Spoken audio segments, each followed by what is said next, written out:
19. 그 사이 아파트 주민들이 조사를 받았지만 그들 중 대다수는 카타리나 블룸에 대해 거의 혹은 전혀 진술을 할 수 없었다.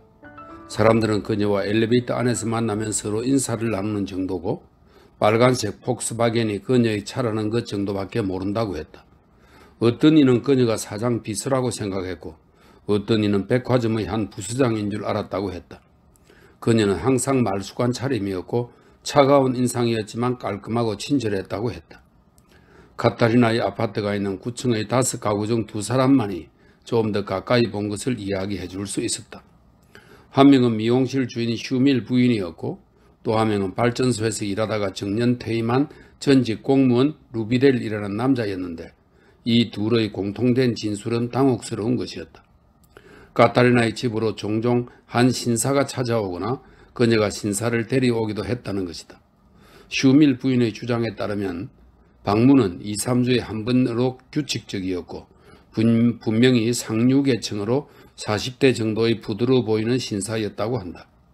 그에 비해 루비델 씨는 방문객을 상당히 젊은 건달로 묘사했다.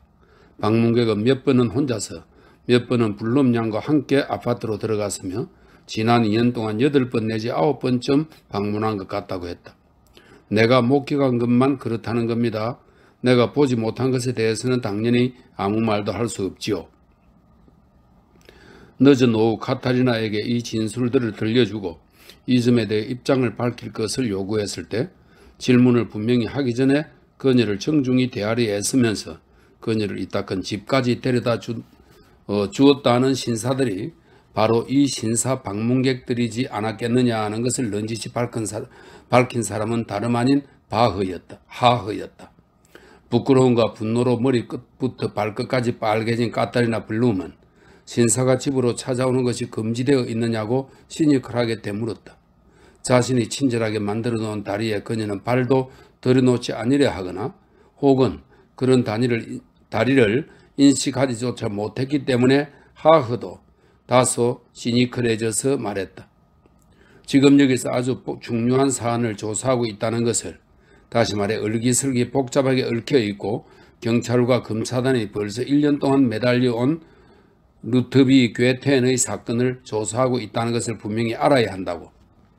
이어서 그녀가 신사들의 방문 사실을 명백히 부인하지 않았는데 그럴 경우 그 신사는 늘 같은 사람이었느냐고 물었다. 이 대목에서 바이츠메네가 거칠게 끼어들었다. 그러니까 당신은 괴텐을 벌써 2년 동안이나 알고 지낸 거죠. 이런 단정에 그녀는 너무나 당혹스러워 할 말을 잃었고 그저 고개를 가로저으며 바이츠메네를 바라볼 수밖에 없었다. 잠시 후 그녀가 놀라울 정도로 부드럽게 아니에요. 그렇지 않아요. 난 그를 어제야 알게 되었다고요. 라고 더듬거리며 말했으나 그 말은 그다지 설득력 있게 들리지 않았다. 그럼 아파트를 방문한 신사가 누구인지 확인할 수 있도록 말하라고 하자 그녀는 거의 기겁을 하며 고개를 가로저었고 그에 대한 진술을 거부했다. 그러자 바이츠메네는 다시 아버지처럼 굴면서 그녀를 이렇게 설득했다. 그녀가 남자친구, 그러니까 그녀에게 이 대목에서 그는 심리학적으로 결정적인 실수를 했다.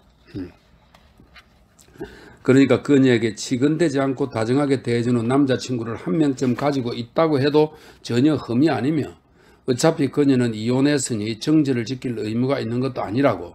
게다가 치근대지 않고 다정하게 대해주면서 어느 정도 물질적인 이익도 가져다 준다면 결코, 이것이 세 번째 결정적인 실수 이렇게 적어놨네요.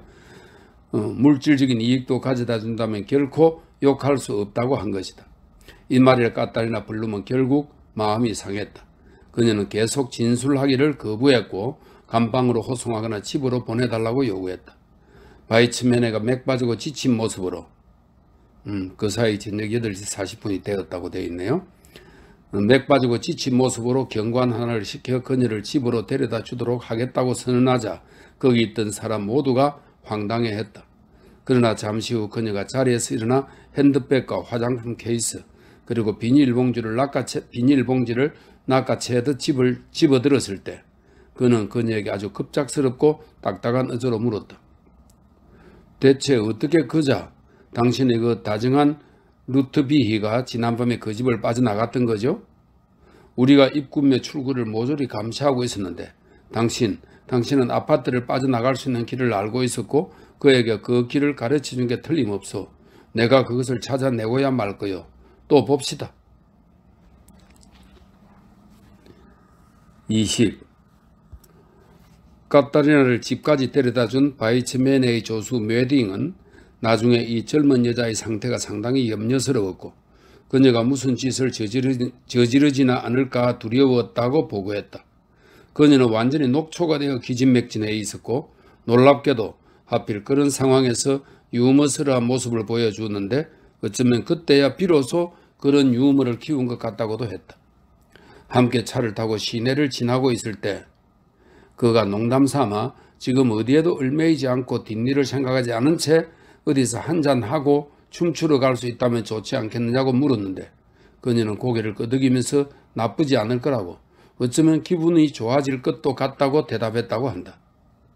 또한 그녀의 집 앞에 도착하자 그가 아파트 문 앞까지 데려다 주겠다고 제안하자 그녀는 비꼬아 말했다고 한다. 그렇지 않는 편이 낫겠어요. 아시다시피 신사의 방문은 지금까지로도 충분해요. 어쨌든 감사합니다. 웨딩은 저녁 내내 그리고 한밤중까지 바이츠메네를 설득하려고 애썼다. 카타리나 블룸을 구류시켜 보호해야 한다고 그녀를 사랑하게 되기라도 했느냐고 바이츠메네가 묻자 그는 아니라고 하면서 그저 그녀가 좋을 뿐이고 그녀가 자신과 동갑이며 카타리나 블룸이 엄청난 테러단의 업무에 관련돼 있을 거라는 바이츠메네의 추리를 믿지 않는다고 했다. 그가 보고하지는 않았지만 볼트스하임 부인을 통해 그가 카타리나에게 두 가지 충고를 했다는 것이 알려졌다. 로비를 거쳐 엘리베이터 앞까지 그녀를 데려다 주면서 그는 상당히 하기 어려운 충고를 했다. 그 때문에 그가 비싼 대가를 치를 수도 있으며 그 자신과 동료들의 모가지가 달아날 수도 있을 만큼 위험한 충고였다. 카타리나가 엘리베이터 앞에 서자 그는 이렇게 말했다. 전화에는 아예 손대지 마십시오. 내일 신문도 펼치지 마시고요. 이때 그가 자이퉁지를 말한 것인지 아니면 그저 일반적인 신문을 말한 것인지는 분명치 않다. 21. 같은 날 1974년 2월 21일 목요일 오후 3시 30분경 블로르나가 휴가지에서 처음으로 스키를 조이고 긴 활강을 시작하려던 참이었다. 그 순간부터 그가 그토록 오랫동안 설레며 기다려왔던 휴가는 망쳐지고 말았다. 전날 저녁 도착하자마자 두르대와 2시간 동안 눈길을 거닐었던 것, 그 후 장작불을 지핀 벽난로 앞에서 포도주를 마신 것, 창문을 살짝 열어놓고 푹 잤던 것은 좋았다. 휴가지에서 만난 첫 아침 식사를 느긋하게 오래 즐겼고 한 번 더 몸을 두툼하게 감싸고 테라스에 나가 등나무 의자에 몇 시간 동안 앉아 있었고 그러고 나서 스키를 타려는 바로 그 순간에 자이퉁지의 그 녀석이 나타나 어떠한 예고도 없이 다짜고짜 카타리나에 대해 찌꺼려대기 시작했다. 그녀가 그런 범죄를 저지를 만한 사람이라고 생각하는지 물었다. 왜요? 하고 그가 대묻고 나서 말했다. 난 변호사요. 어떤 사람이 범죄를 저지를 수 있을지를 압니다. 그런데 대체 무슨 범죄를 말하는 거요? 카타리나가 말도 안 돼. 당신은 어떻게 그런 생각을 하게 되었어? 어디서 그런 얘기를 들은 거요? 오래전부터 수배 중이던 강도가 카타리나의 집에서 잔 게 확실하고 그녀는 대략 오전 11시부터 신문을 받고 있노라는 말을 듣자 블로르나는 당장 돌아가 그녀를 돕기로 마음먹었다. 그러나 차이퉁지의 그 녀석은 그는 정말 그렇게 느끼하게 생겼나? 아니면 블로르나가 나중에 그렇게 생각하게 되었나? 이렇게 되어 있네요. 그러나 차이퉁지의 그 녀석은 상황이 지금은 그다지 심각하지 않다며 그녀의 성격을 좀 말해줄 수 있는지 물었다.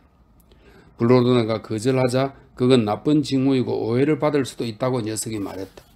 이런 사건, 즉 신문의 일명 기사거리가 될 만한 사건인 경우 그녀의 성격에 대해 침묵한다는 것은 분명 나쁜 성격을 암시하는 것이기 때문이라는 것이다. 그때 이미 블로르나는 화가 나기 시작했고 몹시 흥분해서 카타리나는 매우 영리하고 이성적인 사람입니다. 라고 말했다. 그러자 또다시 화가 치밀었다. 그 말도 딱 알맞은 게 아니었고 그 자신이 말하고자 했고 말해야 했던 것을 암시적으로도 표현하지 못했기 때문이다. 지금까지 그가 어떤 신문들과 더군다나 차이퉁지와 관련된 적은 결코 없었다. 그 녀석이 포르쉐를 타고 떠났을 때 블로르나는 스키의 조임실을 다시 풀었고 휴가는 이미 끝났음을 알았다. 그는 베란다에서 따뜻하게 담요를 덮고 햇빛을 쬐며 반쯤 잠든 채 누워있는 투르데가 있는 곳으로 올라갔다. 그리고 그 이야기를 했다. 전화 좀 걸어봐요 라고 그녀가 말했고 그는 3번, 4번, 5번 전화를 걸었지만 아무도 받지 않습니다 라는 안내만 자꾸 나왔다. 밤 11시경에 다시 한번 전화를 걸어보았지만 역시 아무도 받지 않았다. 그는 술을 많이 마셨고 깊이 잠들지 못했다. 22. 금요일 아침 9시 30분경 그가 투덜거리며 아침 식사를 하러 나타나자 투르데가 차이퉁지를 보여주었다.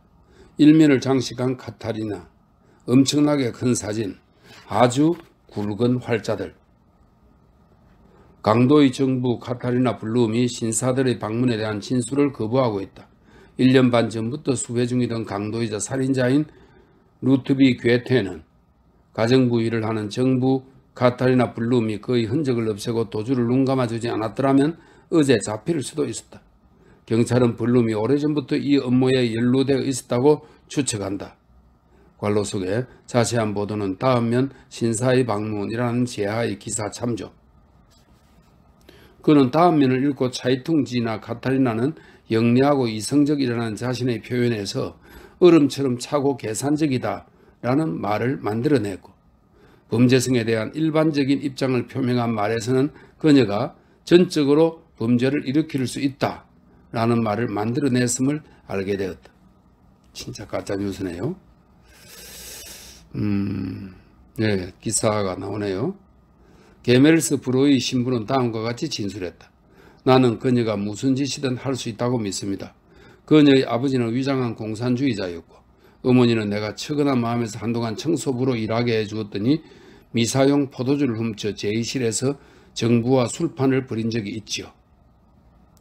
블룸은 2년 전부터 정기적으로 신사들의 방문을 받아왔다. 그녀의 아파트가 모의의 본부였나 아니면 도당들의 아지트 혹은 무기를 거래하는 장소였나? 이제 겨우 27살인 가정부가 어림잡아도 11만 마르크나 나가는 아파트를 어떻게 소유하게 되었나?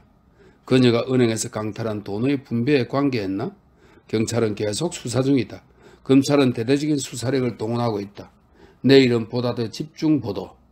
차이퉁은 언제나 그랬듯이 이 사건을 계속 추적 보도한다.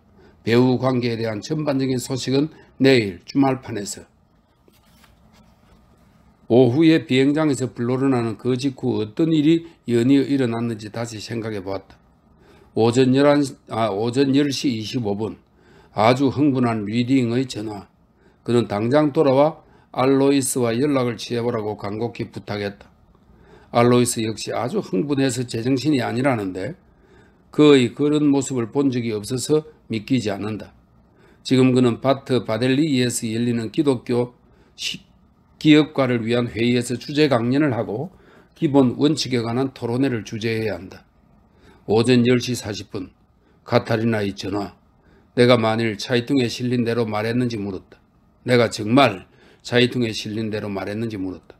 그녀에게 명백히 밝힐 수 있게 되어 흔쾌히 자초지정을 설명했다. 그러자 그녀는 대략 이렇게 말했다. 기억나는 대로 옮겨보면 난 변호사님을 믿어요. 믿고 말고요. 이 개자식들이 어떻게 일하는지 이제 알겠어요. 오늘 아침 그자들은 중병을 앓고 있는 우리 어머니 브레틀로 그 밖의 다른 사람들까지 들쑤시대며 찾아냈더라고요. 어디 있느냐고 묻자 그녀가 말했다. 엘제 집에 있어요. 지금 다시 신문 받으러 가야 해요. 오전 11시 알로이스의 전화. 내가 그를 알고 지내온 지 벌써 20년인데 그가 흥분하고 두려워하는 것은 정말 처음이었다. 내가 당장 돌아와 이 까다로운 사건에서 자신의 변호를 맡아주어야 한다고 했다. 그는 지금 강연을 해야 하며 강연 후에는 사업가들과 함께 식사를 하고 그 후에는 토론회를 주재해야 하고 저녁에는 자유모임 한 곳에 참석해야 하지만 모임 참석 전 저녁 6시 30분에서 9시 30분 사이에 우리 집에 들를 수 있다고 했다. 오전 11시 30분 투르데도 우리가 당장 돌아가 카타리나 곁에서 도와야 한다고 생각한다. 그녀의 아이러니컬한 미소에서 짐작하건대 그녀는 이미 알로이스가 공경에 처했음을 정확하게 추리하고 있다. 오후 12시 15분 비행기표를 예약하고 짐을 싸고 숙박비를 계산했다. 꼭 40시간의 휴가를 마치고 아이 마을 방향으로 택시를 타고 공항으로 가 오후 2시부터 3시까지 안개 속에서 기다렸다. 카타리나에 대해 투르데와 오랫동안 대화를 나누었다. 투르데도 알고 있듯이 그녀에 대한 내 애착은 아주 강하다. 그렇게 새침하게 굴지 말라고, 불운했던 어린 시절과 엉망진창이 되어버린 결혼 생활은 잊어버리라고, 우리가 얼마나 카타리나를 복돋아 주었는지도 이야기했다. 또 돈 문제에 관해서 그녀의 자존심을 이겨내고 그녀에게 우리 계좌에서 은행보다 저렴한 신용대출을 해주려고 우리가 얼마나 애썼는지도 이야기했다. 그녀가 지불해야 하는 14% 대신 우리가 9%를 주면 우리에게 전혀 손해를 끼치지 않으면서 그녀는 많은 돈을 저축할 수 있다고 설명하고 이해시켜도 그녀를 설득하지 못했던 것에 대해서, 그리고 우리가 카타리나에게 얼마나 고마워해야 하는지에 대해서도 이야기했다.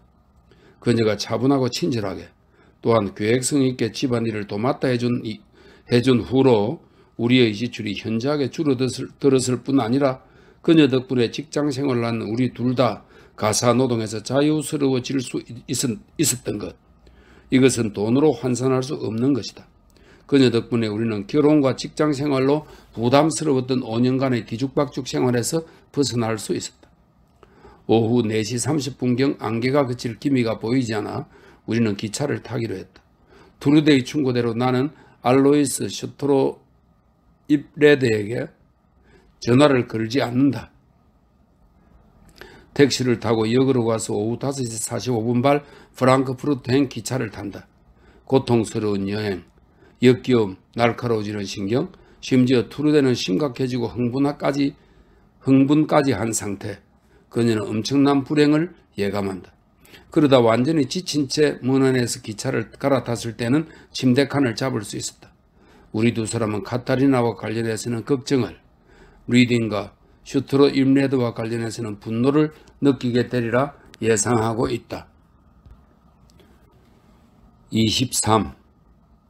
토요일 아침에 이미 여전히 카니발 시즌답게 흥기워 술렁이는 이 도시의 역 플랫폼 바닥에 다시금 카타리나가 일면을 장식한 차이퉁이 완전히 뭉개져 비참한 꼴로 널브러져 있다.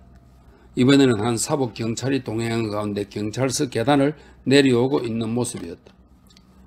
살인범 약혼녀 여전히 완강, 괴텐의 소재에 대한 언급 회피, 경찰 초비상. 투르데가 그것을 샀고 그들은 말없이 택시를 타고 집으로 향했다.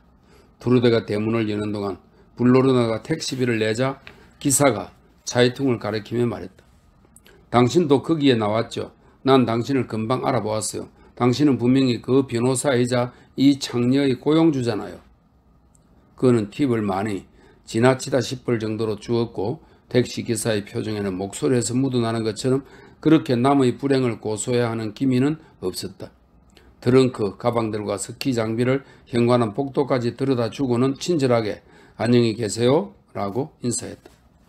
투르데는 벌써 커피 머신에 플러그를 꽂아놓고 욕실에서 샤워를 했다. 차이퉁은 전보 2통과 함께 응접실 테이블 위에 놓여 있었다. 전보 한 통은 리딩이, 다른 한 통은 슈트로 이브레드가 보낸 것이었다. 리딩의 전보 내용. 좋게 말해서 실망, 연락이 없어서. 슈트로 이브레드의 전보 내용. 자네가 나를 이렇게 내버려 두다니 이해할 수 없음. 즉시 전화 요망, 알로이스. 그때가 막 오전 8시 15분이었다. 평소에 카타리나가 아침을 차려주던 시간이었다. 그녀는 언제나 식탁을 꽃과 깨끗이 세탁한 식탁보와 냅킨으로 예쁘게 꾸몄고 여러 종류의 빵과 꿀, 삶은 계란과 커피와 투르데를 위한 토스트와 오렌지 잼을 차려놓았다. 커피 머신, 크래크 빵 몇 조각, 꿀과 버터를 가져오면서 투르데는 그의 감성에 젖기까지 했다. 더는 안 돼, 더는 안 된다고요. 그자들이 이 아가씨를 끝장내고 말 거야. 경찰이 안 그러면 차이퉁이 그럴 거예요. 차이퉁이 그녀에 대한 흥미를 잃으면 사람들이 그럴 거고요. 이리 와서 이것 좀 읽어봐요. 그리고 나서 방문했다는 그 신사들에게 전화 좀 해봐요. 그는 자이퉁을 읽었다. 자이퉁 내용이네요. 여러분에게 종합적인 정보를 드리고자 항상 노력하는 자이퉁은 블룸의 성격과 불투명한 과거를 밝혀줄 진술들을 추가로 수집하는 데 성공했다. 자이퉁지 기자들은 중병을 앓고 있는 블룸의 어머니를 찾아내는 데 성공했다. 그녀는 우선 딸이 오래전에 발길을 끊었다고 불평했다. 그러고 나서 이론의 여지없는 명백한 사실을 대면하자 그녀는 말했다. 그렇게 될 수밖에 없었지요. 그렇게 끝날 수밖에 없었겠죠. 고의로 떠난 블룸 탓에 이혼한 전 남편, 우직한 방직공인 빌헬름 브레틀로는 더욱 흔쾌히 정보를 주었다. 그는 애써 눈물을 삼키며 말했다. 이제야 알겠습니다. 그녀가 왜 내게서 몰래 떠났는지, 그녀가 왜 나를 혼자 내버려 두었는지. 그러니까 바로 이런 이유 때문에 그녀는 나를 떠났던 겁니다. 이제 모든 게 분명해집니다. 우리의 소박한 행복에 그녀는 만족하지 못했던 거죠. 그녀는 출세하고 싶었던 겁니다. 어떻게 올곧고 소박한 노동자가 포르쉐를 탈 수 있겠습니까? 아마 관로 속에 그는 현명하게 이 말을 덧붙여 말했다. 아마 당신은 자이퉁의 독자들에게 내 충고를 전해줄 수 있겠죠. 사회주의에 대한 그릇된 생각들은 이렇게 끝날 수밖에 없다는 걸요. 당신과 당신의 독자들에게 묻겠소. 어떻게 일개 가정부가 이만한 부를 얻을 수 있겠습니까? 정직하게 돈을 벌였다면 그녀는 이런 걸 소유할 수 없지요. 왜 내가 그녀의 과격성과 교회에 대한 반감을 항상 두려워했는지 이제 알겠소. 우리에게 아이를 주지 않은 주님의 결정에 감사의 승호를 걷습니다. 그녀를 좋아하는 나의 복잡하지 않은 애정보다는 살인범이자 강도인 한 남자의 다정한 애무를 그녀가 더 좋아했다는 것을 듣는 마당에 그런 이야기도 소용없습니다만 그래도 난 그녀에게 호소하고 싶군요. 나의 귀여운 까타리나, 당신이 내 곁에 있었다면 얼마나 좋았겠소. 우리도 몇 년 후에는 우리 집을 장만했을 거고 작은 차도 한 대 샀을 거요. 내가 당신한테 포르쉐를 사줄 수는 없었겠지만 말이요. 노동조합을 믿지 않는 올고전 한 노동자가 해줄 수 있는 만큼의 소박한 행복은 안겨주었을 거요. 아, 카타리나. 블로르나는 마지막 페이지에서 정년 퇴임한 부분은 놀라기는 했지만 뜻밖의 일이라고 생각하지는 않았다. 라는 표제 아래 빨갛게 칠해진 난을 발견했다. 기사가 한꺼번에 여러 개 나왔네요. 고등학교 교감으로 퇴직한 베르톨트 피에르츠 박사가 그의 부인 에르나 히페르츠는 박사와 그의 부인 에르나 히페르츠는 블룸의 행적에 대해 놀라움을 표시하기는 했지만 특별히 예상 밖이라고는 하지 않았다. 렘구에서 요양소를 운영하는 결혼한 딸집에 머물고 있는 그들은 자이퉁의 한 여기자가 찾아내는데 그곳에서 고대 문헌학자이자 역사학자인 히페르츠는 블룸은 3년 전부터 그의 집에서 일하고 있었다. 이렇게 설명이 되어 있습니다. 그 히페르츠는 모든 관계에서 과격한 한 사람이 우리를 깜짝같이 속였군요. 라고 했다. 그 다음에 이제 관로 속에 이런 글이 있네요. 블로르나가 나중에 히페르츠에게 전화를 걸었는데 그는 다음과 같이 말했다고 맹세했다. 카타리나가 과격하다면 그녀는 과격하리만치 협조적이고 계획적이며 지적입니다. 내가 그녀를 잘못 보았나 보군요. 그런데 난 40년간 경험을 쌓은 교육자요. 사람을 잘못 보는 일은 거의 없는데요. 근데 이렇게 말했는데 앞에 기사처럼 완전히 가짜뉴스로 만들어서 신문에 실었군요. 그리고는 일면에서 계속해가 또 기사가 계속 나옵니다.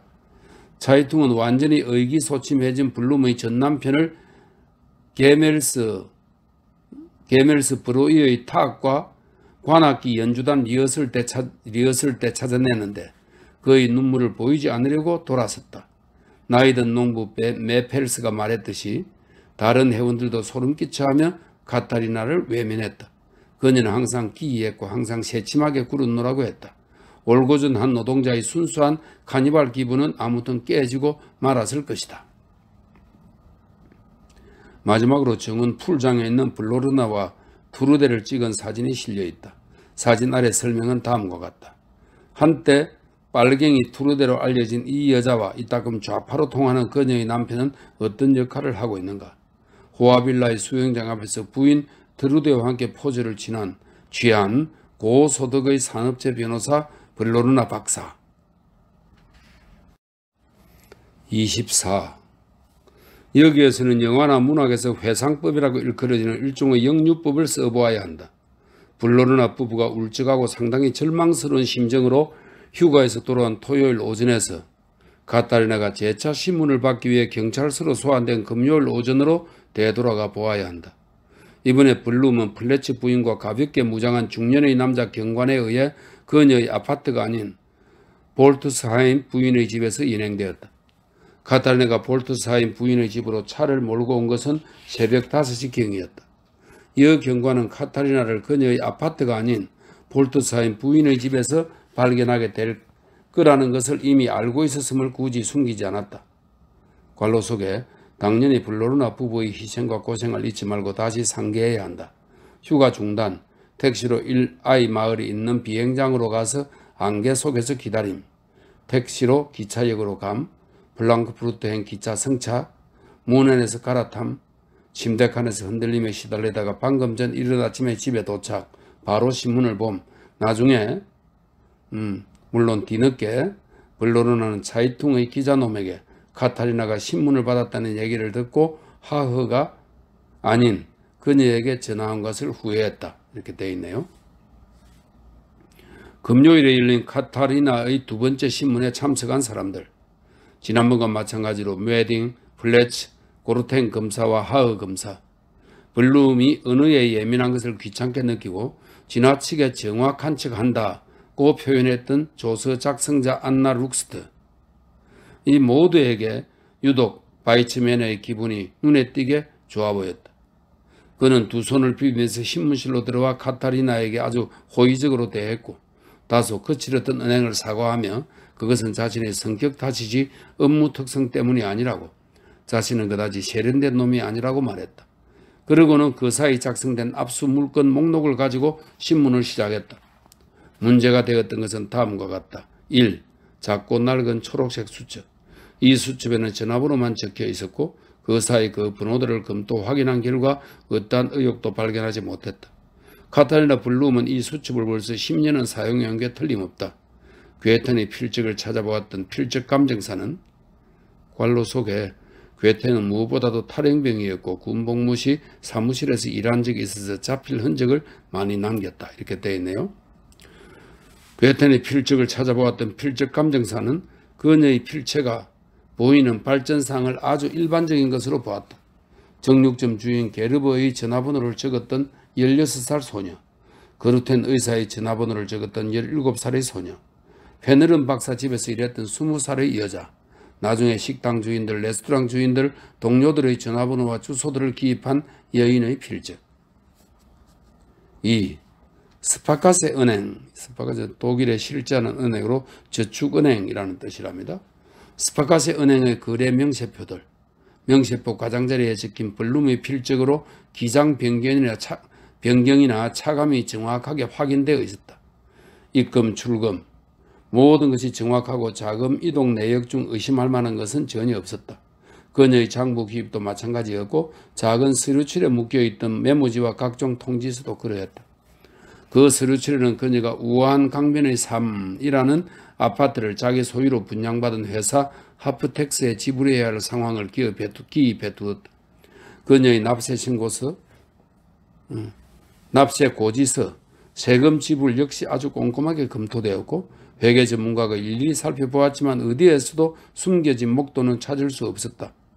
바이츠맨은 자신이 농담삼아 신사 방문 시기라고 칭한 지난 2년을 중심으로 그녀의 재정적인 거래 내역을 검토하는 데 주력했다.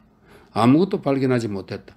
어쨌거나 그녀가 매달 어머니에게 150마르크를 송금했고 구리에 있는 콜트사를 통해 게벨스 브로이에 있는 아버지의 묘지를 관리하게 되었다는 사실이 밝혀졌다. 그녀의 가구 구입, 가재도구들, 의상, 속옷, 기름값 등 모든 것이 검토되었지만 어디에도 빈틈이 없었다. 회계사가 바이츠맨에게 서류를 돌려주며 말했다. 맙소사, 그녀가 석방되어 직장을 구하게 되면 나한테 연락 좀 해주시오. 늘 이런 사람을 찾았지만 본 적이 없었거든요. 블룸의 전화요금 계산서에서도 혐의점은 찾지 못했다. 그녀는 장거리 통화를 거의 하지 않았던 게 분명하다. 카타리나 블룸이 현재 절도죄로 복역 중인 오빠 쿠르트에게 이따금 용돈으로 15에서 30마르크쯤 되는 소액을 송금한 사실도 적혀있다. 교회 세는 지불하지 않았다. 세금 관련 서류에서 알 수 있듯이 그녀는 이미 1966년 19살 때 가톨릭 교회를 완전히 떠났다. 3. 또 한 건의 작은 수첩. 이 수첩에는 여러 가지가 기입되어 있었는데 특히 계산과 관련된 것이 4항목으로 나뉘어 기록되어 있었다. 첫 번째 항목은 블로르나의 살림에 관한 것으로 생필품 구입 및 청소용 세제, 드라이 클리닝, 세탁 비용으로 인한 공제와 총계가 적혀있다. 여기서 다림질은 카타리나가 손수했다는 사실이 확인되었다. 두 번째 항목은 히페르츠의 가게에 관한 것으로 상응하는 명목의 기록과 재산들이었다. 또 다른 항목은 블룸 자신의 것으로 분명 얼마 안 되는 돈으로 가게를 꾸려가고 있었다. 생필품을 구입하는데 30에서 50마르크도 쓰지 않은 달도 여러 번 발견되었다. 하지만 극장에는 자주 가는 편이었고 그녀의 집에는 텔레비전이 없었다. 이렇게 설명이 되어 있네요. 이따금 초콜릿, 심지어 프랄리네까지 사는 듯 했다. 프랄리네, 견과류나 알코올 등이 들어간 초콜릿이랍니다.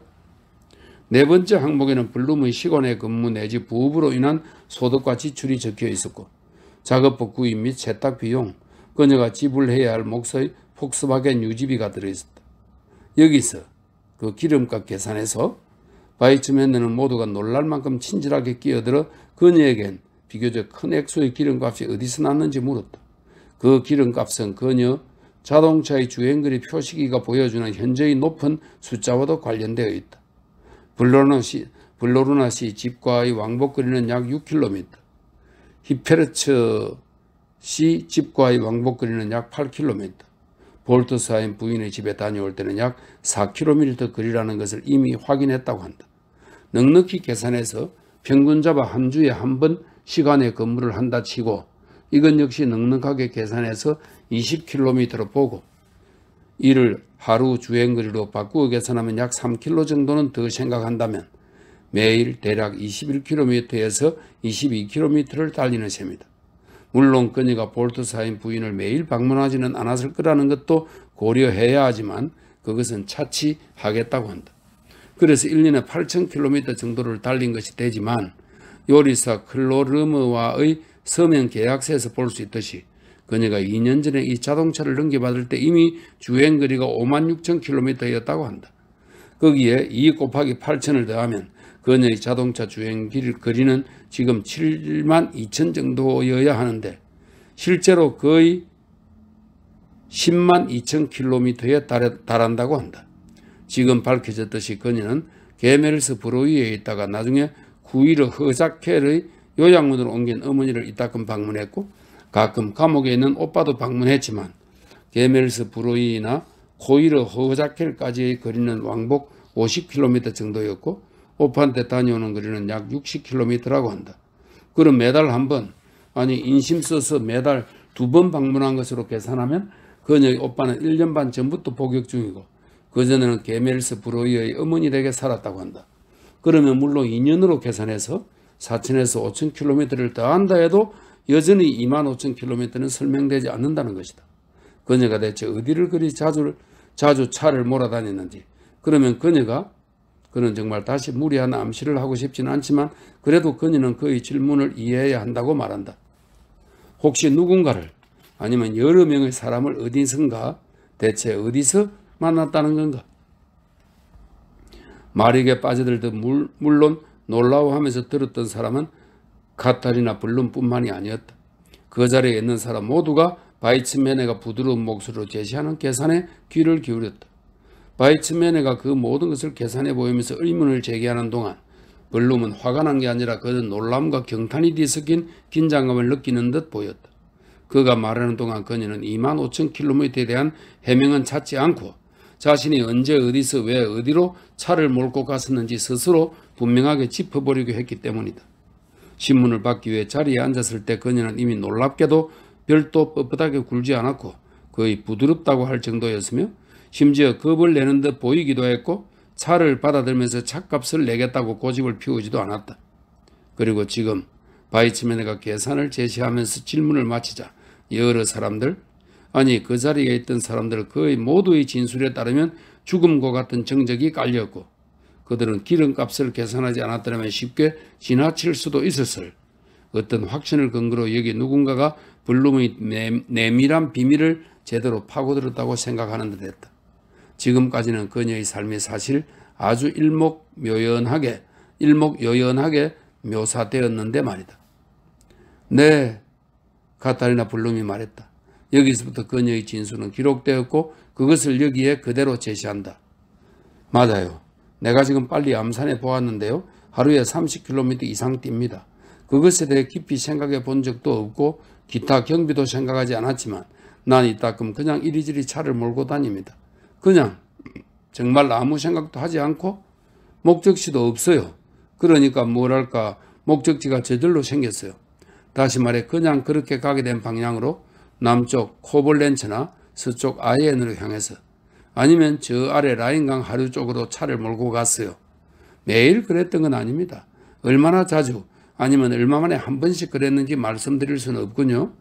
대개 비가 오면 그리고 일을 마치고 혼자 있을 때 그랬어요. 아니 방금 전 진술을 정정하겠습니다. 비가 오면 항상 차를 몰고 나갔습니다. 이유는 잘 모르겠어요. 아시다시피 때때로 히페르츠시 댁에 갈 필요가 없고 다른 일거리도 없으면 오후 5시경에는 아무 할 일도 없이 집에 있게 되곤 했습니다. 그렇다고 그때마다 엘제에게 가고 싶지는 않았어요. 특히 그녀가 콘라트와 사귀기 시작한 뒤부터는 더요. 혼자 극장에 가는 것도 혼자 사는 여자한테는 위험할 수 있고요. 가끔 교회에 가서 앉아있기도 했어요. 종교적인 이유 때문은 아니었고 그곳이 조용하기 때문이었어요. 그렇지만 요즘에는 교회에서도 사람들이 쓸데없이 말을 걸어오는데 일반 신도만 그러는 게 아닙니다. 물론 친구도 몇 명 있어요. 예를 들어 베르느 클로르무가 있어요. 내 폭스바겐은 그 역에서 산 거예요. 그리고 그의 부인과 클로포트에서 일하는 다른 종업원들도 친구죠. 하지만 혼자 와서 사람들이 서로 나누는 교제를 하나하나 바라보거나 아니면 그런 접촉을 가지려고 한다면 물론 꼭 그런 것은 아니지만 달리 표현하면 덮어놓고 무조건 그러지는 않지만 상당히 황당하고 대개는 난감하지요. 그래서 난 바로 차를 타고 라디오를 켜고는 달리지요. 언제나 국도로 빗속을 달립니다. 가로수가 있는 국도를 가장 좋아했어요. 가끔은 네덜란드나 벨기에까지 갔어요. 거기서 커피나 맥주를 마시고 돌아옵니다. 그래요. 당신이 물으니까 이제야 분명히 알겠네요. 얼마나 자주 그랬느냐고 물으신다면 한 달에 2-3번 이라고 말하겠어요. 때로는 그보다 드물게 때로는 더 자주 그랬는데 대개 몇 시간씩 걸려서 9시나 10시 어떤 때는 밤 11시에나 파죽음이래 집으로 돌아왔어요. 아마 두려움 때문이었는지도 모르죠. 내가 혼자 사는 여자를 많이 아는데 그들은 저녁마다 혼자 텔레비전을 보면서 술을 마시거든요. 바이치메네는 아무 코멘트 없이 부드러운 미소로 그녀의 설명을 받아들였지만 그 미소에서 그가 무슨 생각을 하는지 추론해낼 수는 없었다. 그는 고개만 끄덕였을 뿐이다. 그가 다시 두 손을 비볐다면 아마 카테리나 블룸의 진술로 자신의 추리 중 한 가지는 확인된 셈이었기 때문일 것이다. 한동안 정적이 흘렀다. 마치 그 자리에 있는 사람이 놀랍거나 난감하게 느낀 것처럼 말이다. 블룸이 처음으로 내면의 깊은 곳에서 무언가를 꺼내 보인 것 같았다. 그 밖의 다른 압수품들에 대한 설명도 신속하게 처리되었다. 4. 한 권의 앨범에는 인물 사진만 들어있었고 사진 속 인물이 누구인지는 쉽게 확인할 수 있었다. 카타리나 블룸의 아버지 사진. 그는 병들고 불만에 가득 차 보였고 실제 나이보다 훨씬 더 늙어 보였다. 그녀의 어머니 사진. 그녀가 암으로 죽어가고 있는 것은 확실했다. 그녀 자신의 사진. 4살, 6살의 그녀. 첫 영성체를 받는 그날의 그녀. 갓 결혼한 20살 신부인 그녀. 그녀의 남편 게멜스 브로이어의 신부. 이웃들, 친척들, 엘제 볼스타임의 다양한 사진들. 얼른 알아볼 수 없었던 중년 신사의 사진. 그는 상당히 생기 있어 보였는데 바로 형사처분을 받았던 페넬은 회계사로 밝혀졌다. 바이치맨의 추리와 관련될 법한 인물의 사진은 없었다. 카타리나 브로틀로라는 이름과 결혼 전의 성 블륨이 기재된 여권과 관련해 여행들에 대한 질문이 제기되었고 카타리나는 아팠을 때 며칠을 제외하고는 아직 한 번도 제대로 여행을 떠나본 적이 없고 언제나 일만 했다는 사실이 밝혀졌다. 그녀는 페네른 씨나 블로르나 씨에게서 휴가비를 받기는 했지만 계속 일을 하거나 임시직을 얻어 일했다. 6.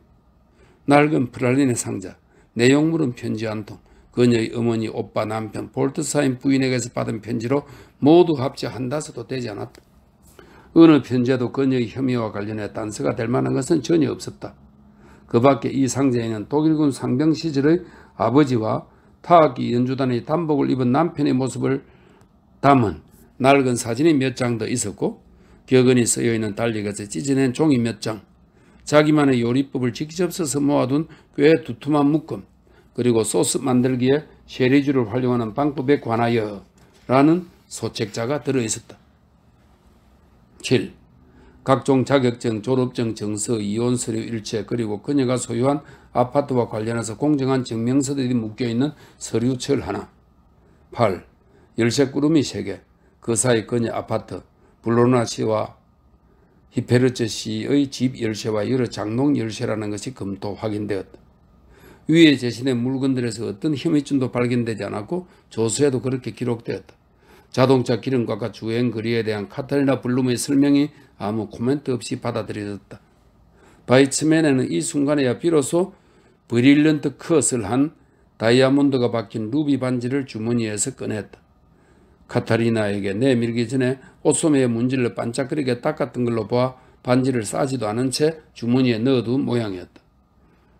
이 반지 잘 알고 있지요? 네, 그녀는 망설이가 당황하지 않고 대답했다. 이 반지 당신 거요? 네. 이 반지 가격이 얼마나 되는지 알고는 있어?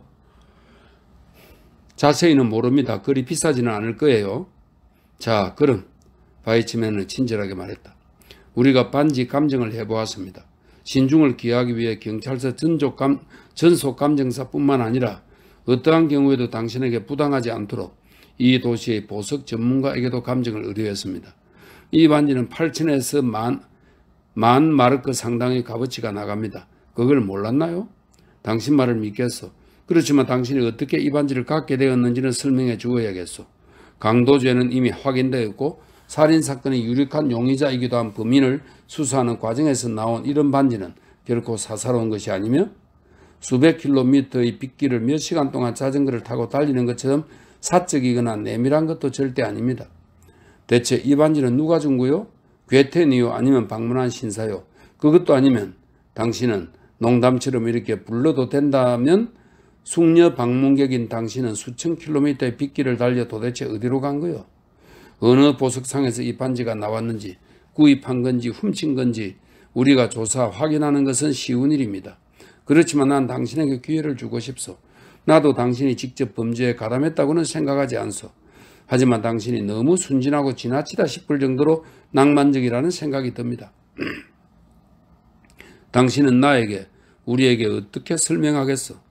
새처럼하고 뻣뻣하다고까지 알려져 있고 지인들과 친구들 사이에서 수녀라는 별명을 가지고 있으며 분위기가 난잡하다는 이유로 디스코텍에 가기를 꺼리고 남편이 치근댄다는 이유로 이혼한 당신이 이 괴텐이라는 자를 그저께 비로소 알게 되었는데 바로 그날로 그 자리에서 당장이라고도 말할 수 있을 거요. 당신의 아파트로 데리고 가 거기서 아주 급속도로 말하자면 비밀스러운 관계를 가졌다는 것을 대체 어떻게 설명하겠소? 당신은 그것을 뭐라 하겠소? 첫눈에 반한 사랑? 열애? 다정함? 거기에 혐의를 완전히 벗겨주지 못하는 악유가 맞지 않는 점 몇 가지가 있다는 걸 모르겠소? 그뿐만이 아니오. 그때 그는 양복 주머니에서 손을 넣어 커다란 흰색 평지 봉투를 꺼내고 그 속에서 크림색 속지를 낸 상당히 사치스러워 보이는 보랏빛 보통 편지 봉투를 꺼냈다. 이 빈 봉투를 당신의 침대 옆 탁자 서랍에서 이 반지와 함께 발견해서 봉투에는 74년 2월 12일 오후 6시 뒤셀도르프역 우체국의 소인이 찍혀있고 수신인으로 당신이 되어 있어. 나 원참. 바이츠맨은 이어서 계속 말했다. 당신에게 남자친구가 있어서 가끔 그를 방문하기도 하고 차를 몰고 찾아가기도 하고 그가 당신에게 편지를 쓰고 설문을 했다면 우리에게 말하시오. 그것은 범죄가 아닙니다. 당신이 책임져야 할 부분은 오로지 괴텐과 관계되는 일뿐입니다. 그 자리에 있는 사람들 모두에게 분명한 사실은 카타리나가 그 반지를 알아봤지만 그 가치는 몰랐었다는 점과 여기서 다시 신사의 방문이라는 까다로운 화제가 대두되었다는 점이다. 그녀는 자신의 평판에 흠집이 났다고 생각해서 다소 창피해했을까? 아니면 그녀가 이 사건에 끌어들이고 싶지 않은 다른 누군가의 명예에 흠집이 났다고 생각했을까? 이번엔 그녀의 얼굴이 약간 붉어졌을 뿐이다. 괴텐을 여자의 환심이나 얻으려 애쓰는 남자로 만드는 것이 상당히 신빙성 없어 보임을 알았기 때문에 그 반지를 괴텐한테서 받았다고 진술하지 않은 게 아닐까? 그녀는 조서 작성을 위해 진술할 때 여전히 침착했고 거의 온순해 보이기까지 했다. 맞아요. 볼스타인 부인 집에서 열렸던 댄스 파티에서 난 괴텐하고만 진심으로 춤을 추었고 그를 난생 처음 만났고 그의 성은 목요일 오전 경찰 신문을 받을 때 비로소 알게 되었습니다. 난 그가 아주 다정하다고 느꼈고 그건 그도 마찬가지였어요. 밤 10시경 나는 볼트사인 부인의 집을 떠났고 루트비 괴텐과 함께 내 아파트로 왔어요. 보석의 출처는 말할 수 없습니다. 아니, 정정하겠어요. 난 말하고 싶지 않습니다. 부정한 방법으로 가지게 된 것이 아니기 때문에 그 출처를 설명할 의무를 못 느끼겠어요. 내게 보여준 그 편지를 누가 보냈는지도 모릅니다. 그건 흔히 볼 수 있는 광고 우편물 중 하나였던 게 분명합니다. 나는 이제 요식업계에서는 어느 정도 알려져 있습니다. 어떤 광고물 하나가 발신자도 밝히지 않고 돈깨나 들여 꾸민 봉투에 넣어 발송되었다는 것에 대해서는 나도 설명할 길이 없군요. 하지만 한 가지 언급해 두고 싶은 것은 몇몇 요식업체는 기꺼이 품위 있는 우아한 모습을 보여주고자 한다는 겁니다. 그리고 왜 그녀가 하필 그날, 그러니까 분명히 그리고 본인도 인정했듯이 그렇게 차를 몰고 다니기를 좋아하는데 왜 그날은 전차를 타고 볼트사인 부인의 집에 갔느냐는 질문에 그녀는 얼마나 술을 마시게 될지 몰랐고 차를 가지고 가지 않는 게 더 안전할 거라고 생각했다고 대답했다. 술을 많이 마시는지 혹은 이따금 취하기도 하는지를 묻는 질문에는 아니라고 대답했다. 그녀는 거의 술을 마시지 않으며 술에 취한 적은 딱 한 번, 그러니까 타악기 연주단의 사교 모임이 있던 날 저녁에 남편의 권유로 그 앞에서 억지로 술을 마시고 취하게 되었을 때뿐이라고. 그때 마신 술은 레모네이드 맛이 나는 아니스 종류였다고 했다. 꽤 비싼 이 술은 취하게 만들기에 딱 좋다고 나중에 사람들이 그녀에게 말해 주었다고 한다. 그럼 그녀는 본래 술을 많이 마시지 않는데 혹시 술을 많이 마시게 될까봐 걱정했다는 설명은 앞뒤가 맞지 않으며 그렇다면 그녀가 괴텐과 정기적으로 약속을 해온 것처럼 보일 수밖에 없다는 생각은 할 수 없었는지, 다시 말해 그녀가 자신의 차가 필요하지 않고 그의 차로 집에 오게 될 것을 이미 알고 있었던 거 아니냐 하는 항의 내지는 이의를 제기받자 그녀는 고개를 슬레슬레 흔들며 자신이 말한 그대로라고 했다. 그 후 딱 한 번 술에 잔뜩 취하고 싶은 기분이 든 적이 있기는 했지만 그러지 않았다고 했다. 점심시간 이전에 한 가지가 더 해명되어야 했다. 왜 그녀는 저금 통장도 수표책도 없는가? 어딘가에 또 다른 계좌가 있는 것은 아닌가 하는 것이었다. 그녀는 그렇지 않다고 스파카시의 계좌 외에는 다른 계좌는 없다고 했다. 그녀는 마음대로 쓸 수 있는 돈이 생기면 아무리 적은 액수라고 해도 이자가 높은 신용대출을 상환하는 데 즉각 사용한다고 했다. 대출이자는 예금이자보다 보통 거의 2배쯤 높고 일반 계좌에는 이자가 거의 붙지 않는다는 것이었다.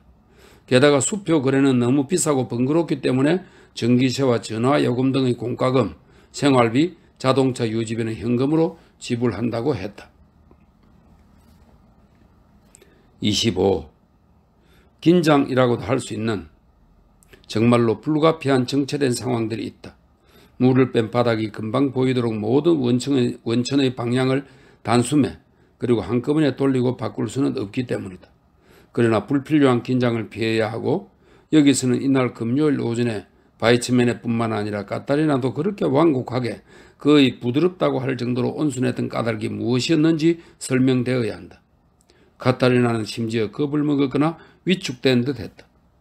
볼트사인 부인의 이웃에서는 친절한 여자가 집문 아래로 밀어넣어 준 차이통이 이 두 여자에게 분노, 화, 격분, 수치심, 두려움을 불러일으켰지만 당장 블로리나와 통화를 하고는 누그러졌다. 깜짝 놀란 이 두 여자가 차이통을 대충 훑어보고 카타리나가 블로리나와 통화한 직후 벌써 플래처 부인이 나타나 카타리나의 아파트는 당연히 감시받고 있고 그 때문에 그녀가 여기 볼트사임 부인의 집에 있을 거라고 생각했다고 솔직하게 털어놓았으며 이제 유감스럽게도 설명했네. 유감스럽게도 볼트사임 부인 역시 신문을 받아야 한다고 했다. 그때 플래처 부인의 솔직하고 친절한 태도 때문에 차이통에 대한 두려움은 일단 사그라졌고 카타리나에겐 행복하게 여겨졌던 지난밤의 일들이 전면에 부각되었다. 루트비가 그녀에게 전화를 했다. 그것도 바로 거기에서 말이다.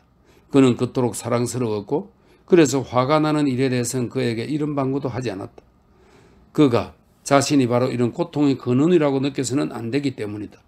그들은 사랑에 대해서도 이야기하지 않았는데 그런 이야기는 그와 함께 차를 타고 집으로 올 때 이미 그녀가 분명히 하지 못하게 했었다. 아니다. 그녀 자신은 잘 지내고 있고 물론 언제나 그의 곁에 있을 수 있다면 아니면 적어도 오랫동안 함께 있을 수 있다면 더 좋겠고 영원히 그럴 수 있다면 당연히 제일 좋겠다고 했다. 또 자신은 카니발 기간 내내 쉴 것이고 결탄코 그 외의 다른 남자와 다시는 춤을 추지 않을 것이며 남미의 춤 외에 다른 춤은 추지 않을 것이고 그것도 오직 그하고만 출 거라고 말했으며 그곳이 어떤지 물었다. 그는 잠도 푹 잤고 아주 잘 먹었다고 그리고 그녀가 사랑 이야기는 하지 말라고 했지만 그래도 자신은 그녀를 매우 좋아한다고 말하고 싶다고 했다. 여러 달 아니 1년 혹은 2년 후가 될지 언제가 될지 아직 모르고 어디로 갈지도 지금은 알 수 없지만 그녀를 데리고 갈 거라고 말했다. 아주 다정한 연인들이 전화로 수다를 떨듯이 그렇게 그들은 계속 이야기했다. 엄밀한 표현은 전혀 하지 않았고 바이츠메네가 괄호 속에 혹은 하흐가 그럴 가능성이 점점 더 커 보인다 이렇게 되어 있네요. 바이츠메네가 거칠게 다루었던 그 과정에 대해서조차 한마디 하지 않았다. 기타 등등 다정함을 느끼는 사람들이 서로에게 이야기할 법한 것들에 대해서 상당히 오래 10분가량 어쩌면 더 오래 있을 거라고 카타리나가 엘제에게 말했다. 다정한 두 사람이 구체적으로 어떤 표현들을 썼는지에 관련해서는 현대 영화들을 참조할 수도 있을 것이다. 종종 멀리 떨어져 있는 사람들이 전화로 상당히 오래 그다지 중요해 보이지 않는 것들에 대해 수다를 떠는 영화 장면들을 카타리나가 루트비와 전화로 나눈 이 대화는 바이츠메네가 긴장을 풀고 친절하고 완곡하게 대할 수 있게 된 계기이기도 했다. 카타리나가 왜 뻣뻣하고 무뚝뚝한 태도를 완전히 버렸는지도 그는 어렴풋이 알 수 있었지만 그가 똑같은 이유는 아니더라도 똑같은 계기로 그렇게 기분이 좋아졌다는 것을 그녀는 당연히 예측할 수 있었다. 관로가 있네요. 이런 주목할 만한 과정을 생각해보면 실제로 그런 전화통화로 기뻐할 사람이 누구일지 모르는 일이기 때문에 설사 다정한 속상임은 없었다 해도 그로 하여금 좀 더 자주 전화를 걸게 할 필요가 있다. 이렇게 되어 있네요. 그렇긴 하지만 바이츠메네는 또 다른 익명의 전화에 대한 정보도 갖고 있었기 때문에 카타리나가 왜 두려워하는지도 알고 있었다. 이 장에서 이야기되고 있는 기밀 정보들의 원천을 캐묻지 말 것을 당부한다. 중요한 문제는 오직 정체된 옆 웅덩이를 뚫는 일이다. 정체된 웅덩이에 어설프게 생긴 한 뚝을 뚫어 물이 빠지게 하거나 흐르게 하는 작업이 중요하다. 정체된 웅덩이의 약한 뚝이 무너지고 모든 긴장이 사라지기 전에